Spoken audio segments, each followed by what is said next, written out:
I grew up in southern Appalachia, in western North Carolina, not far from Asheville. If you've ever spent time in those mountains, you know they feel different from anywhere else. The Appalachian Range is one of the oldest mountain systems on Earth. Some of the rock there is over 1 billion years old.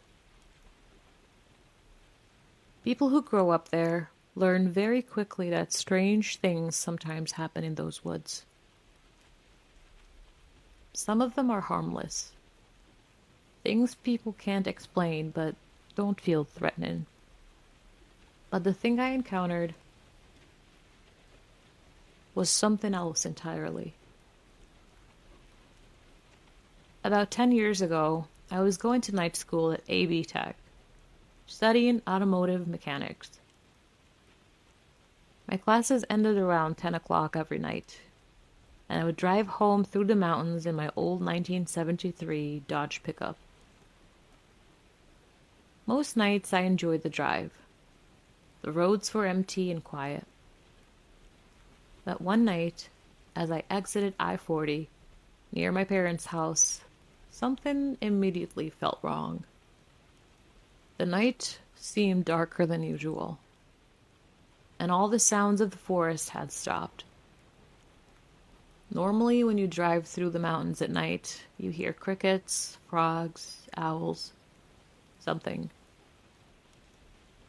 But that night, there was nothing, just silence.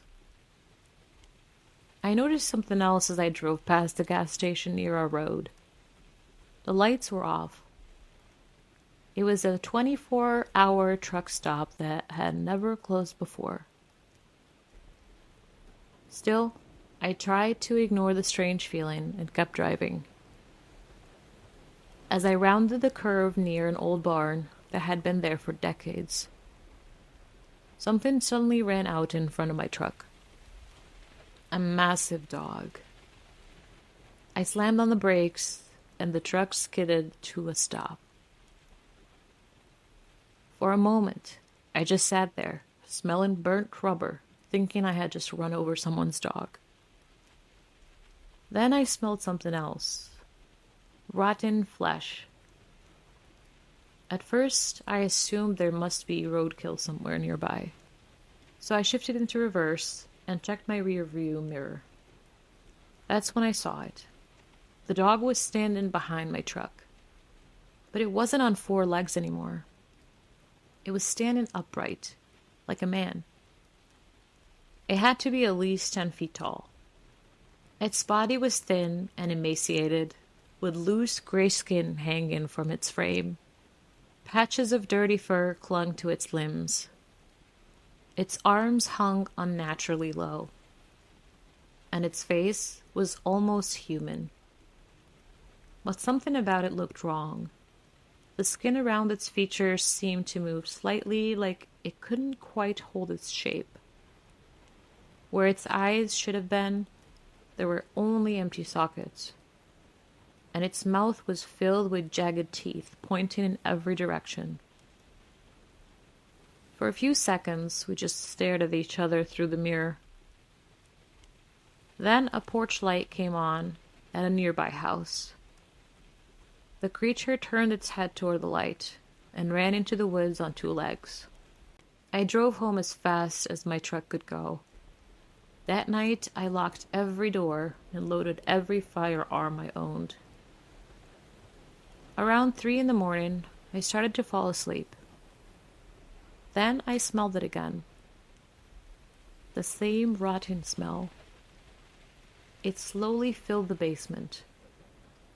My father had an office downstairs with glass doors facing the forest. Eventually, I worked up the courage to look outside.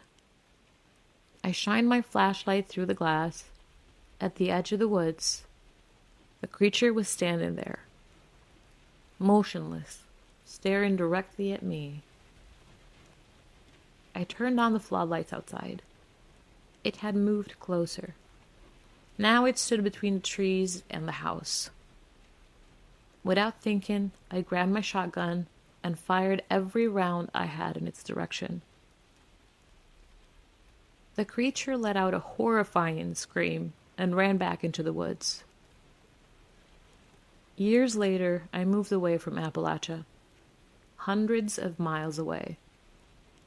Eventually, I stopped thinking about the creature. Until one night, I was outside with my dogs. My bulldog suddenly ran towards the woods. I tackled him before he could disappear into the trees. Then I heard barking, but it wasn't coming from him. Something in the woods was mimicking him. And once again, the smell of rotten flesh filled the air. Whatever that thing was, it had followed me.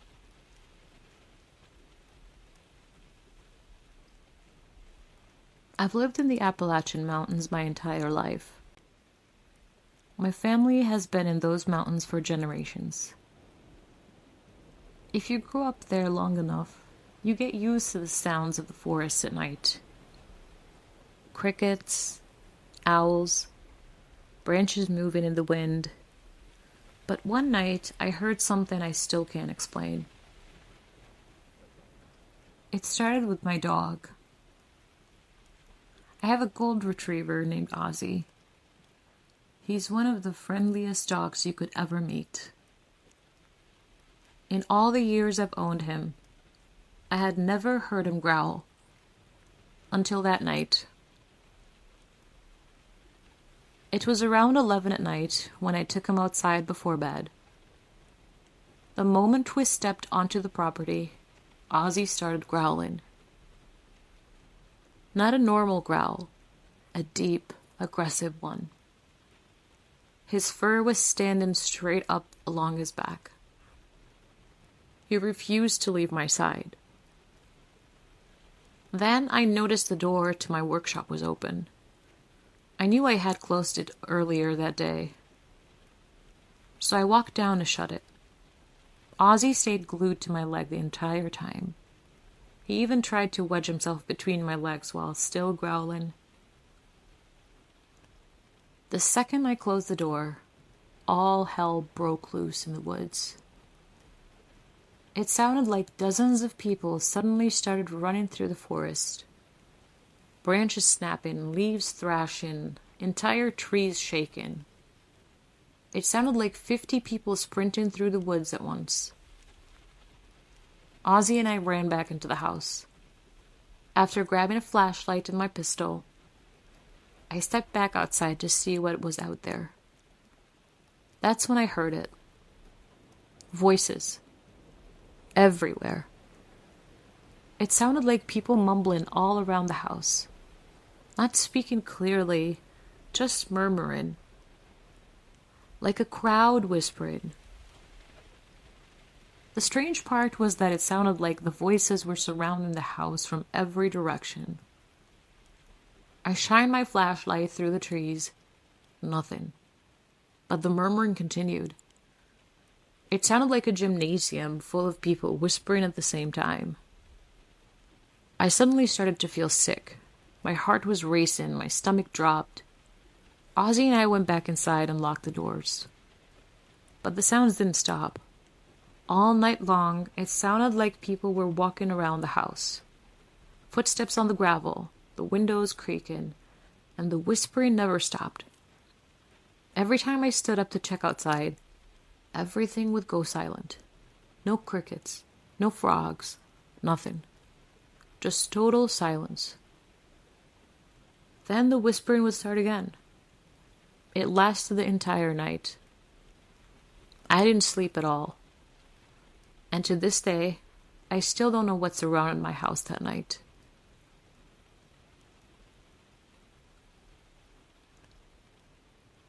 I live in southern West Virginia, deep in the Appalachian Mountains.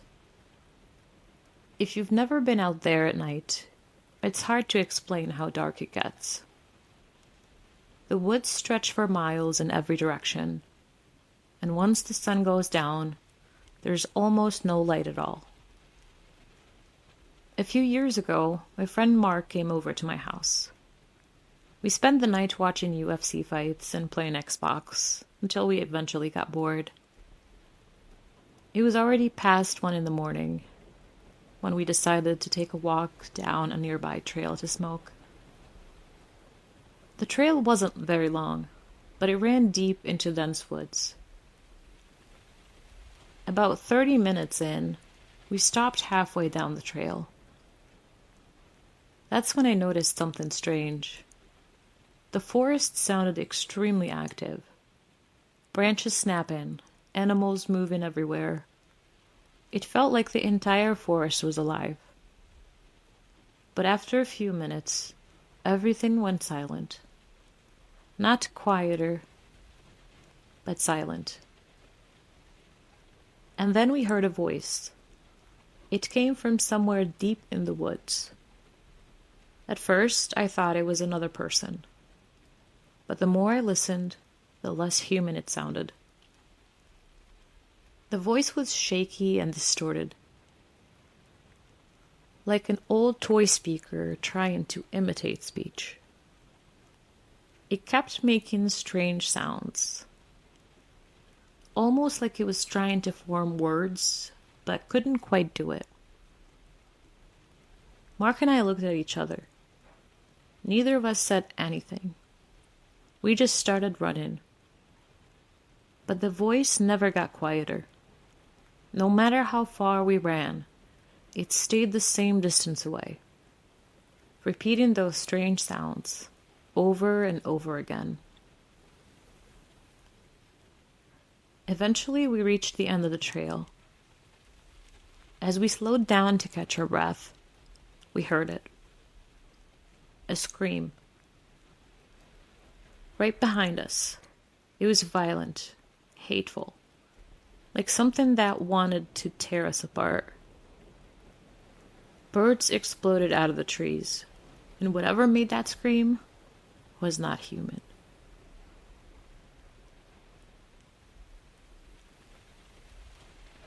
A few years ago, I was hiking a section of the Appalachian Trail in Virginia with a small group of other thru hikers. If you've never done long-distance hiking before, there's one thing you should know about hikers. We're always hungry. That night, we were staying at the Mount Rogers shelter, which sits deep in the mountains not far from the trail.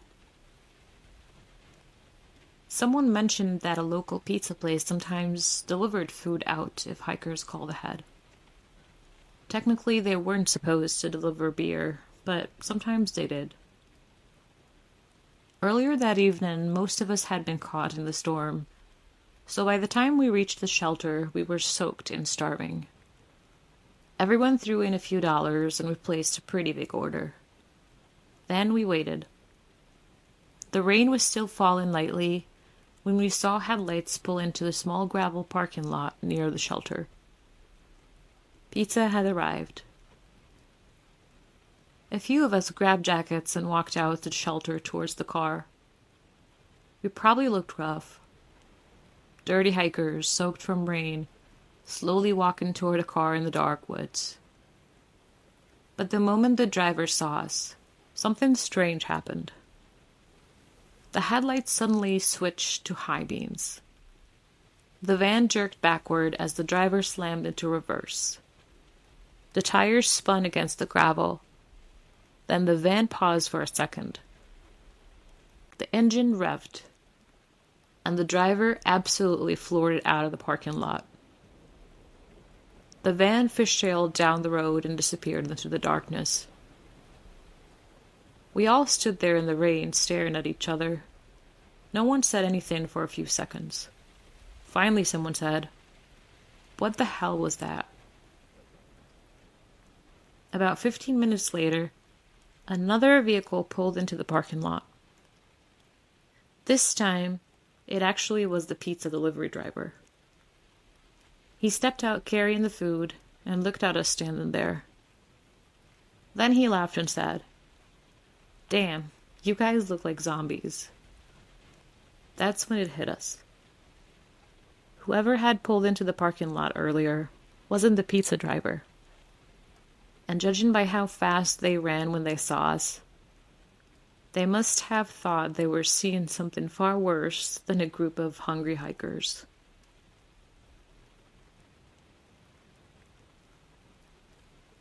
One summer, my family decided to spend a few months living in a cabin deep in the Appalachian Mountains. The place was incredibly remote. The nearest neighbor was about 15 miles away, and the closest town was even farther. Most of the time, we either hunted for food or made long supply runs into town. At first, the isolation felt peaceful. But strange things started happening almost immediately.